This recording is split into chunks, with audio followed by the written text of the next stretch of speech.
30th of 2002, so she outlived him nearly 18 years. And I was there when she died, and wrote this letter to friends to explain what happened. So I will just read you the letter.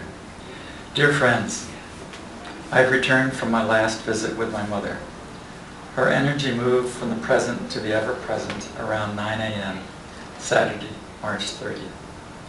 I want to tell you about her last hours, our last hours.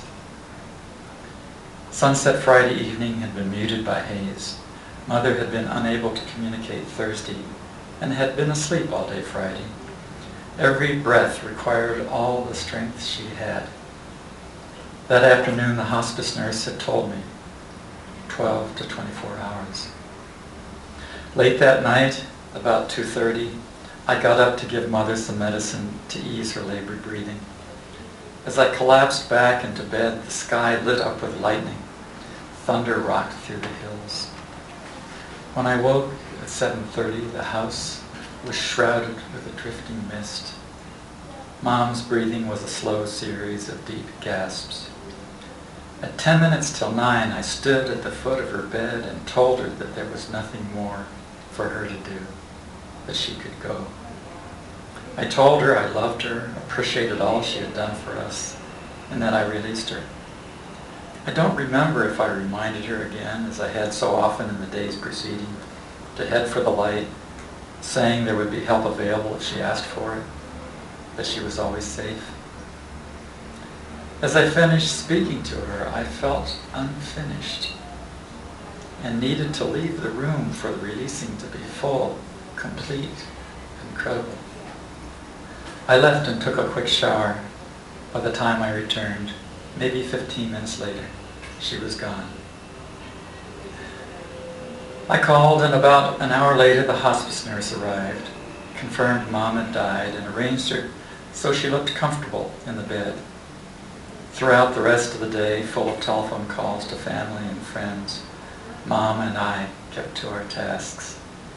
She lay still under the covers, pulled up to her chin, with her head tilted slightly toward the window, and her eyes open just a little, as if gazing at some far-away scene. I called and told everyone of her passing, and walked by her room and looked in at her every so often.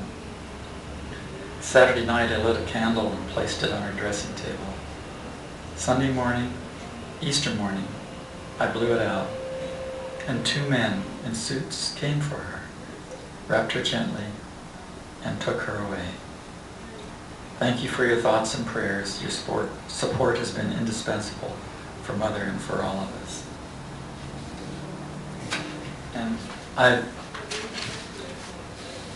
And I'm struck because that was the day before Easter, and it was the day before Easter this year. No, not the day before, it was the day of Easter, that the last in my mother and dad's generation, my dad's sister, Anne, died at the age of 97. And it's a strange feeling. I don't know what it means to be the elder. But I am that person now, and I'm still wondering about what that means. What does it mean for me? What does it mean for the others? My brothers, my children, my grandchild? I don't know. I do not know.